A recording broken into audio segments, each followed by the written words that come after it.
This is the School Success Podcast, a podcast for school leaders to learn from other school leaders what's working and what's not, and to get inspiration and encouragement, as well as strategies to grow school enrollment, connect with families, retain teachers, recruit teachers, and everything in between. You guys are heroes, and I cannot thank you enough for pouring into this next generation that's coming behind us. My goal is you will take at least one thing away from every episode that you can take back to your school to make it better than it is right now. Please enjoy the School Success Podcast. This podcast is brought to you by the Herzog Foundation. Time for school. Hey, school success makers. Welcome to another edition of the School Success Podcast. I'm your host, Mitchell Slater, and I'm joined by a new friend out of the, I would say, and I would agree, hopefully you guys would agree with me too, the greatest state in our country, Alaska. And those that know me well, you know that's where I did all my growing up, and it means a lot to me. So we have a special guest for you guys out of Wainwright, Alaska, one of the remote villages there that we're going to dive into in just a little bit. But we got Keith Kremer, who is the principal of He'll correct me when I'm wrong here in a second, but I know I'm not pronouncing it right. But AYOC School in Wainwright, Alaska, and he has a huge background in education, and from South Carolina to North Carolina. He was born in North Dakota, and now he's like, you know what? I want an adventure, and now he's in Alaska as a principal leading his school, and we're going to dive into all things about what is it like to lead a school in a remote village in Alaska, and this is going to be a lot of fun for me, so I hope you guys are ready to enjoy this as well. But before we dive into all that, I want to pass it off to Keith to introduce himself and then to correctly tell me what the name of the school, because I'm pretty sure I butchered it, even though I asked you, Keith. So welcome to the podcast today, Keith. Yeah, thank you very much. Yes, the school is AYOC School here in Wainwright, Alaska. We're pre-K through 12. We have 126 students here at our school. My background, I was born in North Dakota, spent 18 years there, went to the Navy, ended up in Charleston, South Carolina, finished my Navy career there on a submarine. Then College of Charleston, the Citadel, from teaching to assistant principal to principal. And then I was recruited to come up. I spent 25 years in Charleston. Was recruited to go to North Carolina, where I became principal, director, assistant superintendent, and worked at the state level. Upon retiring from North Carolina, I moved to Alaska, worked in the commissioner's office, had the opportunity to go to 17 different villages here in Alaska. Loved Wainwright. Found out that the principal was leaving. She shared that with me, and applied. And 6 days later, I was here in Wainwright. And so I've been here since February. I guess I'm on month number 8 here in Wainwright. Awesome. Well, I love it. Thank you for taking time and being on the podcast. As we're recording this, those that are listening in, it's 9 a.m. here in Florida where I'm recording this, and it is 5 a.m. in there. And he's like, hey, I can do it before school starts. So we're doing it 5 a.m. Alaska time. So Keith is like all about this. I love it. So Keith, I'm going to ask you a question to start everything off. I ask every guest this. I think this is going to be the most unique answer, though, for you that we've had of any guest on there. So I ask every guest that comes on to start off, I say, hey, if I was to visit you in Wainwright, Alaska, what would you say, Mitchell, you need to eat this and do this to experience Wainwright, Alaska? So what am I going to eat and what am I going to do to experience Wainwright? So in my freezer, I have whale, I have walrus, I have caribou, I have, let's see, did I say seal already? So I have all those things frozen. And the interesting thing here in Alaska is you eat all those things frozen. So all those things come out of the freezer. You slice it into small chunks, some people into small chunks, some people into small slivers, and then you eat it raw. Sometimes with salt and pepper on it. I choose to put soy sauce on it, but that's not typical. So that's what you have to eat if you're going to be here. I was just provided a nice chunk of caribou yesterday that'll fit in my crock pot so I can make a caribou stew. So one of the cool things about this community, the Wainwright community, is that how they take care of the elders. So elders are not expected to go out and hunt and gather anymore.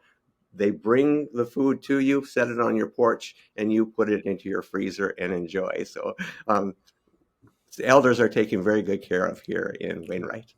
Very cool. All right. And then if I knew that was going to be probably the answer for food. So I love that. And I have, when I lived in Alaska, Man, I've had obviously muktuks. I've had some whale, good old whale blubber, and I've obviously had moose and bear and all those things. I have not had seal or walrus before. That is a new one for me. So I'm sure it's tastes similar to whale is what I would assume. But what else would I do if I was to come there to do, like you say, Mitchell, you got to do this thing to really experience it. Is it going on? A hunt, fishing? What would it be that I would be experiencing out there? So at my age, I don't choose to get on the snow machines and the forerunners and run out onto the tundra. But at your age, you would get onto those a snow machine or a forerunner. You'd run out into the tundra. Right now, they're gathering fruit. They're doing a little bit of fishing up north. But caribou hunting is huge right now in this season. So we went from hunting whale. Our community caught 3 whale this year. 35 beluga whale, which is a smaller version of whale. But right now it's all caribou. We did also, I forgot to mention the polar bear. So some polar bears choose to come into town and they don't make it. And they're shot and we eat them as well. And I don't have any of that in my freezer, but I have tasted the polar bear as well. Crazy, just a different world up there for sure. So I'm sure there's people listening going, are you crazy? Are you out of your mind? So this is cool. So if you guys ever need an experience for education, you need to go to Alaska, go to the remote villages, and you'll it's a whole different world, which is really cool. So thank you for sharing those things here. Obviously, like you and I talked about, what we're going to dive in today is just like, what is it like to be a school leader in a remote village? Like, what does that look like education wise? I know that there's schools in a lot of these villages across the Arctic Circle there in Alaska and across all the different cities. But what is it like? We'll just have some dialogue back and forth about what it's like to leading a school there. What are some of maybe the challenges that you guys have that probably other schools, and you would know this from your background in education, but some challenges you guys have there that other schools probably don't have. We'll kind of talk about those first. So what are some of the things that come to mind for you? So the vision for the North Slope Rural School District is that we have teachers teaching students in Inupiat in every classroom. So the vision is English goes away or becomes a second language, and Inupiat takes center stage. In order to do that, though, we're going to have students that choose to graduate from our schools and go to college and then return to our villages. I had 13 graduates last year from my school. Not one of them chose to go to college to become a teacher. So that's a tremendous. So the vision is to move towards that, but in reality, we're going to have to convince our children to make that decision to go to college, to become teachers, to come into our classrooms. One of the goals of the district is to have our students graduate bilingual. Currently, because of many, many challenges, I would say that they don't graduate either fully in English or in Inupiat. So I don't think they're mastering either one of those 2 languages at this time. And some of that is because of attendance, hunting and fishing and all those things sustenance takes priority over just about anything. And when you're living in a remote village like this, where the winters are extremely harsh. So we run at about a 70% attendance rate, both for the adults and for the students. So students have to be present, the adults have to be present in order to accomplish the goal of being bilingual when they graduate. So that, to me, that's probably the biggest challenge. There's that struggle between should we be speaking English all the time, or should we be speaking Inupiat all the time? And then also the struggle with not being in school consistently. Hey, school success makers, Mitchell here. I just want to take a really quick break from the show to give a big, huge shout out to the Herzog Foundation. I absolutely love the Herzog Foundation. I've been friends and partners with them for a couple years now, but we're bringing it to a whole new level. And I'm excited to share that our very own School Success podcast is now featured on the Herzog Foundation Podcast Network. The Herzog Foundation is a powerhouse of resources designed to support schools like yours, from free training events through the Herzog Foundation Institute to their incredible online news publication, The Lion, and of course, our new podcast, Home. They have everything you need to stay informed and inspired. And if you're dreaming of starting your own Christian school or co-op, don't miss their online course, Schoolbox. It's a fantastic resource to help you get started on the right foot. At School Success, we're proud to partner with the Herzog Foundation to bring you these valuable tools and insights. So visit herzogfoundation.com to explore all they have to offer. Trust me, you won't want to miss out on these amazing opportunities for growth and success. And I love all the people over there, and I know you guys will too. So please go check them out, and you won't be disappointed. Now, back to the show.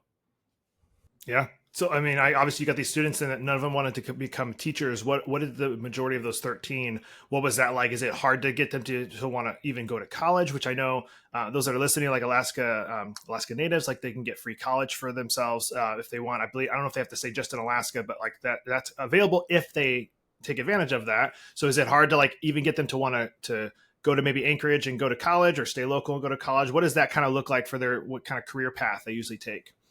Yeah, so all 13 of our graduates could have gone to college free, and they could have picked their career, and none of them chose to.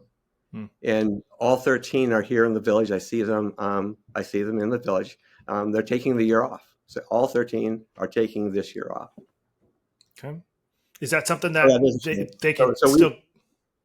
So we've started a new block called the TSP block, where we're focusing on career aspirations. So we're having conversation every day for 6th, 7th, 8th, 6th through 12th graders, talking about what do you envision, what do you want to be when you grow up, your career aspiration, and we're trying to guide some of those processes. So we're digging into that. We realize it's a challenge, and we're trying to help at least show them all the different jobs that are available here in the village, here in the North Slope, but also expanding out what else is available outside.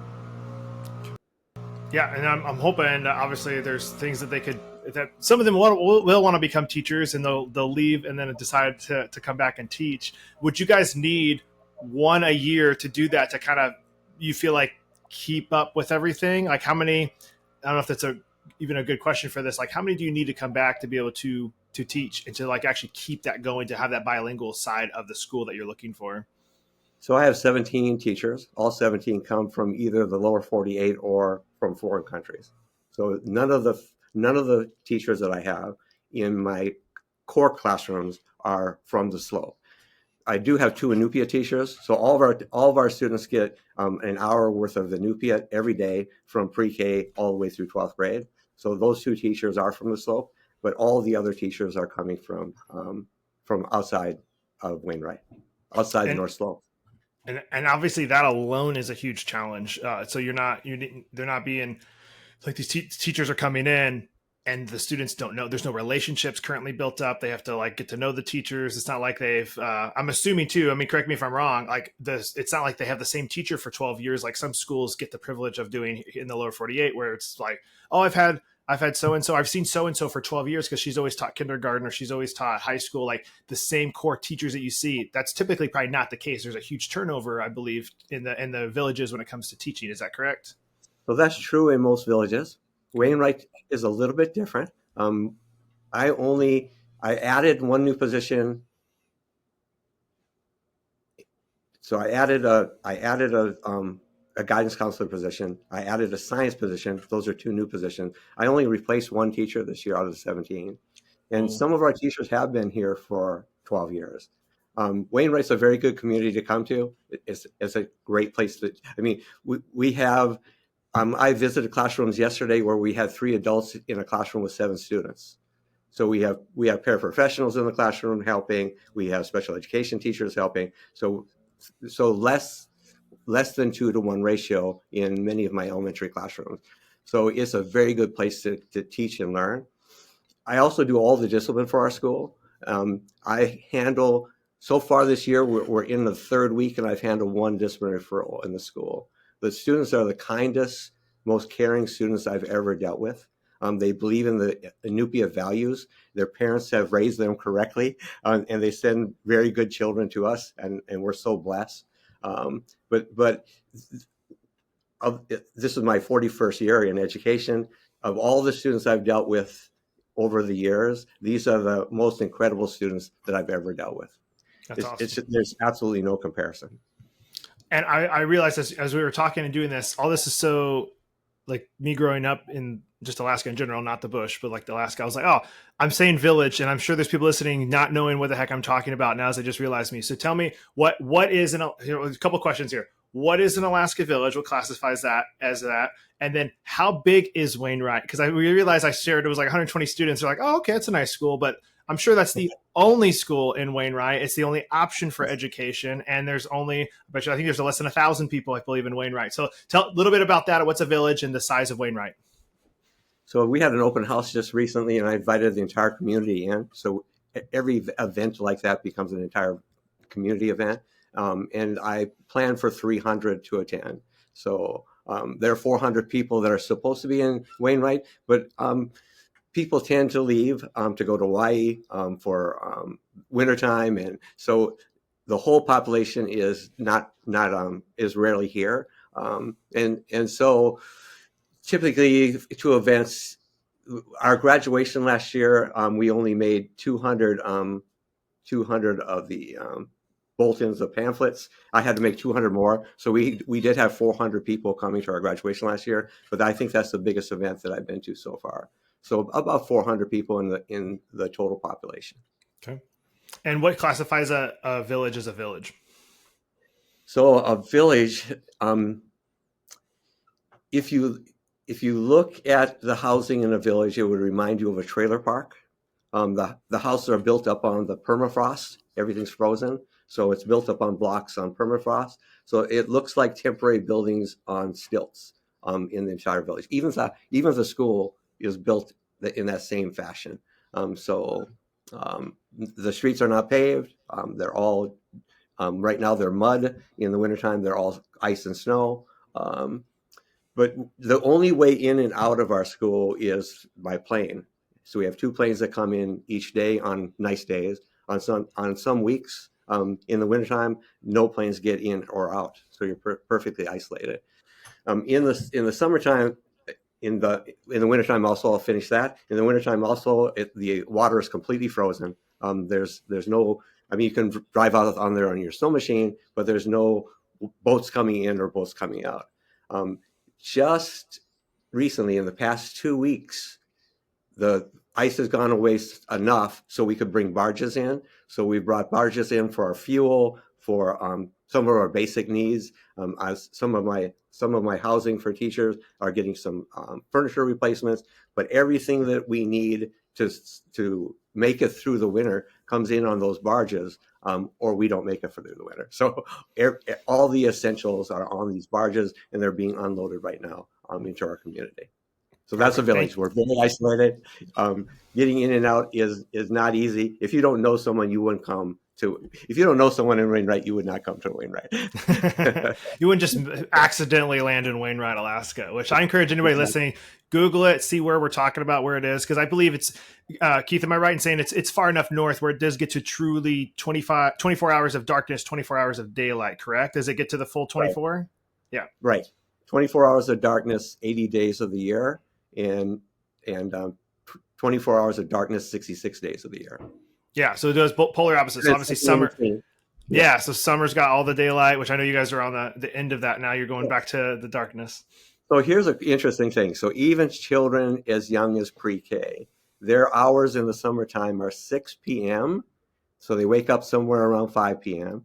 and they stay awake until around 6 a.m. and that's when they will go to bed. So the hours in the wintertime are 6 p.m. for whatever reason. That's what when they choose to run around the village to 6 a.m. So I watched that all summertime. But the very first day of the summer, and again, I was brand new. I was driving my truck to school, even though I could walk 20 steps to get to school.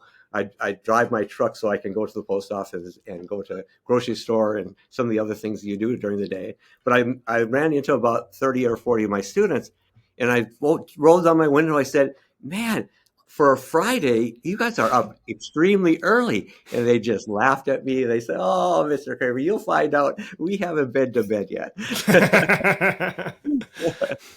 And obviously you'll, like those listening, so we got 400 people in this village. There's no McDonald's, there's no Subway, there's no Publix, Walmart, none of that. There's no chains of any kind. We're talking bare bones, probably 1 or 2 grocery stores, I would assume, and then you're kind of making your own food for the most part, right? Yeah, so we have 2 grocery stores here, but many times those shelves are pretty bare. So you have to time yourself when these planes come in. Like one of the things I love are those little crustable peanut butter and jelly sandwiches. I go almost every day hoping that a box of those comes in. So what's in the stores is very dependent on what comes in on the airplanes. And yeah, so we have two grocery stores, we have a motel, and we have a restaurant. Okay. And so that event that I told you about, where I invited all 300 of the people in town to come to the event, I had to plan that in July so the motel could order the items to make it, so we could have it in August. So if I didn't order it and pay for it in July, we would not have had the event in August. So you have to plan way in advance. I do get Amazon Prime, and it's free delivery. But whoa, I ordered 3 slushie machines for our school store. So my students love slushies. So I ordered 3 slushie machines. They've been sitting in Fairbanks, Alaska for about a month and a half. So they just sit there waiting for a plane, because some items take priority over other items coming in. So our slushie machine is low priority. So I have no idea when I'll get it. Some things come in 2-3 months later. Anyway, I know where it's sitting in Fairbanks, Alaska. I love that you still get Prime, though. That's impressive. Like, obviously, I know everybody in the States is like, we get it next day or same day. And here we're talking about multiple months, but you still get free shipping, which is cool. Yeah, free. But yeah, that's awesome. It's funny. Well, obviously, we talked about some challenges. Like, what are some really cool things going on at the school that maybe resources you guys have available that you're able to do, or classes the students are able to take, or just some wins? What are some really cool things that are happening there at the school right now? So if you listen to President Trump, pump baby pump, Alaska is a big part of that. And so we produce a large amount of oil for the United States. So we're not hurting for finances. So anything that's needed for education is here. We have the best curriculum that money can buy, and our teachers have all the supplies and needs that they have. Our students have everything they need for education. So there are no basic needs here in terms of education. Everything's available. In addition, I told you that anyone that graduates from here can go to college free. So not only is pre-K through 12 free, but they also can go to college free, and they'll pay that education all the way through a doctorate degree if the student chooses to do that. But the students love living here. They want to be whaling captains. They want to be part of this cultural experience that I'm experiencing right now. And honestly, I don't blame them, because it's one of the most amazing opportunities that I've ever had. So by going to college, they see it as moving themselves out of a community that they love. They don't want to do that. They want to stay here. They want to continue hunting. They want to continue fishing. They want to continue those things that are part of this culture. So I understand the conflict between what we think is normal down in the lower 48 versus how people look at life here on the slope. You realize that this is the biggest school district in the nation. So we have the largest landmass of any school district in the nation. We're truly on the top of the world. So we are the farthest north of any school district in the nation. So Barrow, Alaska, which is our district office, is truly the most northern point of the United States. So we call it the top of the world. Yeah. We're on the top of the world looking,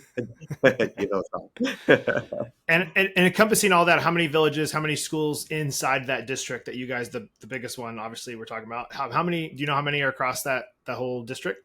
8 school districts. I mean, eight villages. 8 villages inside the school and district. Barrow's the largest one. Okay.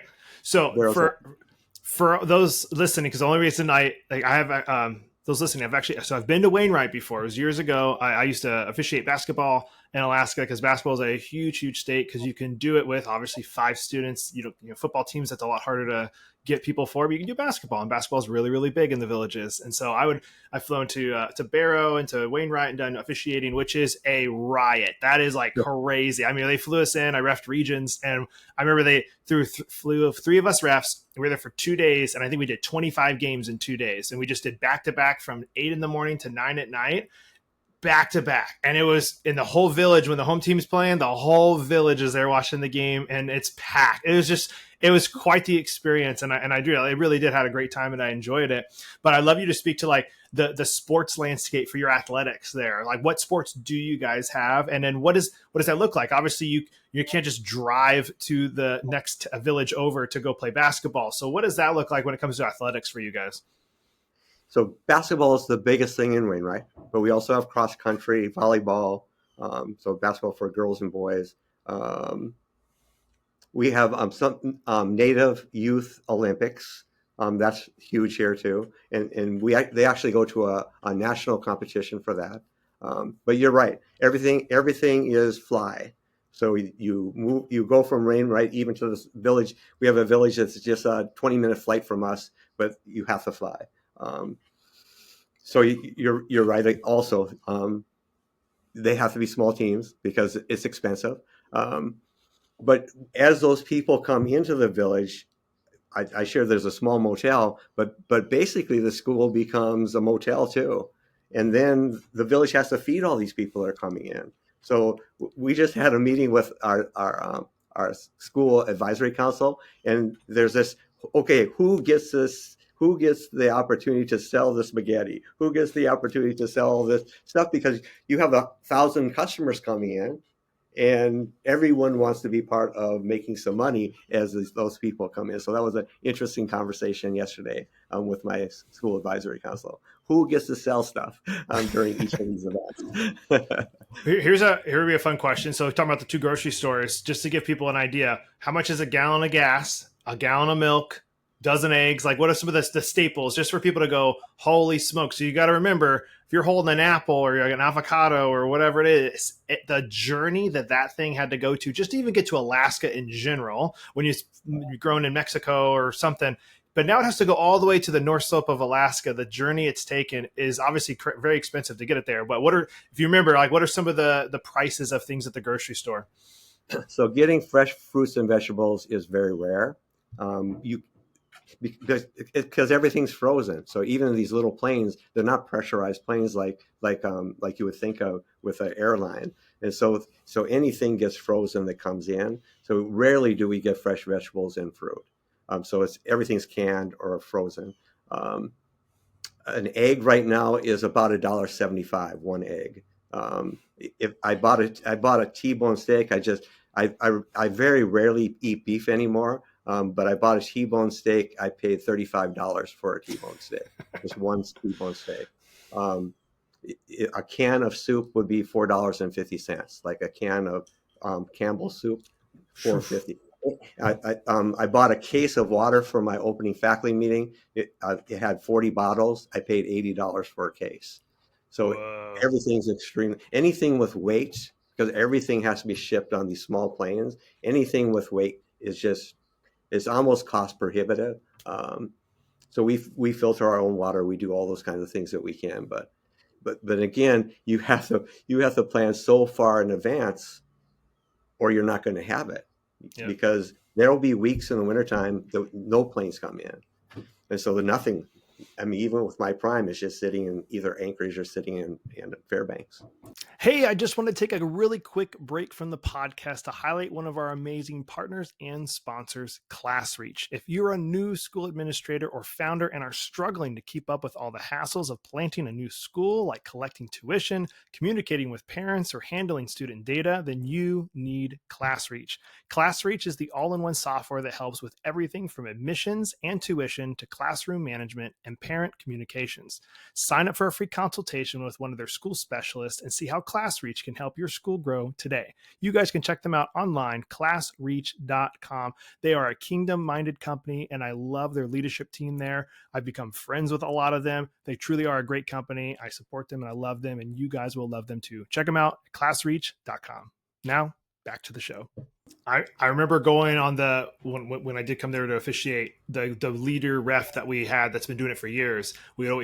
Each year went to Regions, we would go to Costco first in Anchorage, and we would buy avocados and some different fruit to fly in for the teachers. And I remember thinking that was the silliest thing. I was like, we're giving them avocados. Like, wouldn't they rather have something else? He's like, oh no, watch. And we landed, and it was like handing these avocados is like a Christmas gift. And the teacher was like, oh my goodness, haven't seen an avocado in a year or 2 years. And it was like, what? So I get that. It makes a lot of sense. Plus, that was in the middle of winter. It was like February. So you think about trying to fly fresh produce in when it's 30 below zero, 40 below zero, which we could probably speak to that real quick. I mean, when we're talking temperature wise, obviously, people are thinking maybe, oh, it gets freezing, it's snowing, but we're talking crazy cold, which I remember when I was there, and I don't know if they still do this, they would never turn off the cars at night because they said if they turned off the cars wouldn't be able to start the next morning. So cars were literally running the entire night, 24 hours a day. And people were like, what if a kid steals them? I was like, where are they going to go? There's nowhere to go with the car, So like, is that still accurate? What's the temperature like? What does that look like for you guys? They'll leave their diesel engines on, but I do turn my gas engine off, but it's plugged in. So we plug it in every night, or it wouldn't start for sure.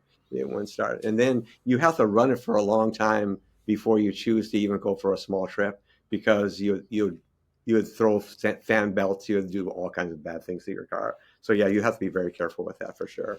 But it is very cold. But even with the cold, and then imagine the wind in the Arctic. So we're deep into the Arctic. The wind is just absolutely amazing. At times I can't see in front of my face, but still with that, we don't close school down. Not one day last winter did we shut down school, because you talked about how big the village is. Nobody lives farther than 2 miles away from the front door of my school. So no one lives more than two miles away from the school. So even in the wintertime, I do have students that will walk that 2 miles to school in just absolute, the wind just would blow you away, and they still come, and they'll still come. I love it. Well, hey, I want to make sure I'm obviously respectful of your time. I'd love to wrap up with one final question for you about all this. Like, and you could even spend some time on this one too, but like, you've been in education for a long time. I would love to just hear some wisdom from you, Keith, on like, what's some advice you have for school leaders that are out there? I mean, you did all this in the States for years, and then now you've been there for 8 months. Like, if there's advice that you would love to just pour into some school leaders that are listening, and maybe it's encouragement too for, hey, you should come to Alaska, we need teachers or whatever. Like, I'd love you to just share some advice, and then we'll close out after that. So the most important advice is, before you make any decisions, live in the community for a while and then make that decision. So any changes that you come in with your preconceived notions from where you've been before, you have to be there before you make any major changes, or you'll be run out as quickly as you came in. So back in I went to the Citadel for one of my specialist degrees, and they said, as you walk around during that first 6 months of school, write down anything you think you should be changing on a piece of paper, put it in an envelope, and then 6 months later, open it up and say, okay, do I really want to do that? You'll find out that you'll cross things out because it just doesn't fit in that new location. So what works in one place may not work in another place. I did make one major change. I work with the commissioner's office, and this was one of my schools when I was working for the state. And I knew that they needed to do some things with something called the Alaska Reads Act. And that's one of the things that I was in charge of. And so I did make some changes to make sure we fell into regulations with Alaska Reads Act. But that alone put some nails in my coffin, we call it in administration. And I had to really slow down. I put that into place because I felt I had to. But then everything else that I thought needed to be done, I've just been waiting for the opportunity to do. And it may be in year 2 or year 3. It probably will not be here in year 1. So think before you move is probably my greatest advice. I love that. And I have one final quick question too for you. I know you spent time, you're born in North Dakota, and then they got South Carolina, North Carolina, now Alaska. Where's retirement you think going to be for Keith? Where are you going to end up? I know you got grandkids. I think you even have kids and grandkids or great grandkids. I know you have a big family. Where do you think you end up after all this? So I have 8 brothers and sisters. All were educators. Each one of them has a room for me and a bathroom for me that I could move into. But I think I'll end up back in Charleston, South Carolina. I have a sister there and a brother-in-law. that live very close to the beach. And I envision sitting on the beach and enjoying that weather. So I think that's where I'll end up. But you never know. I might have another adventure. I was on a submarine when I first graduated from high school, which was an amazing adventure. I actually surfaced underneath the polar ice cap, so I have that experience then. But I don't know. Charleston, South Carolina is where I'm thinking right now. Awesome. Well, hey, Keith. My family's all over. So I do have family in Florida. I do have family in Sarasota, Florida, and Fort Myers. Awesome. So I could go there too. It's beautiful. It's a beautiful place to be too. Well, Keith, I just want to thank you, obviously, one, for your time today, but also for all your years in education, for the lives you've touched, for the students you've poured into all these years, and obviously for just following the call for an adventure to go to Alaska and help educate more students up there. I hope you have a great adventure up there for as long as you'll be there. And just thank you for taking time and being on the podcast today. I appreciate it. Thank you very much, Mitchell. Well, another huge shout out and a thank you to Keith for taking time and being on the podcast today. I love what he's doing up there in Wainwright, Alaska. And like I said, guys, that was a really fun one for me. It made me really miss home, even though I didn't grow up in Wainwright, but obviously Alaska, that is home for me. I love it so much. And so I'm hoping that you guys were able to take at least one thing away from today's episode you can take back to your school to make it better than it is right now. And more than anything, maybe just encouragement or eyes open to see, like, man, education varies so much across different areas, different states, cities, across the entire country, and obviously worldwide as well. So I'm hoping this one was just a fun one for you guys to say, like, holy smokes, education can be really, really unique in Alaska, which is definitely the case. So I hope you guys had as much fun as I did on today's episode. Before you guys go, I do want to make sure you guys are aware of our 3 free resources that we offer here at School Success for You. And surprise, surprise, the first one is what you're listening to right now. It's the podcast. We're dropping episodes, new ones, every single Monday morning. So make sure you tune it in to get those. And if you're not subscribed, which would be so crazy that you're not subscribed to this free resource that you guys can get every week to make yourselves better and get some awesome guests speaking into you, then make sure you're subscribed. And if you love our content, which we really hope you do, we would also love a 5-star review. It takes just a few seconds to be able to do that for us, and it really does mean a lot. And share it with some of your other school leaders, maybe even this one, to say, hey, man, check out this Alaska episode and how unique it was. I hope it's a fun one for you guys and your colleagues. The second free resource is on our website, schoolsuccessmakers.com. Top right-hand corner, there is a button that says School Success Report. If you guys put your email in there, you can get the report sent to you every single week directly to your inbox. Different articles our team has written, some shout outs for different teachers in the industry. And it's just a fun resource for you guys to be able to make yourselves better each week. And of course, make your school more successful. Obviously, school success. Pretty awesome. All right. And then last but not least is our free Facebook community called School Success Makers. If you guys are not yet in there, please go over there and join. Again, like I said, it is free.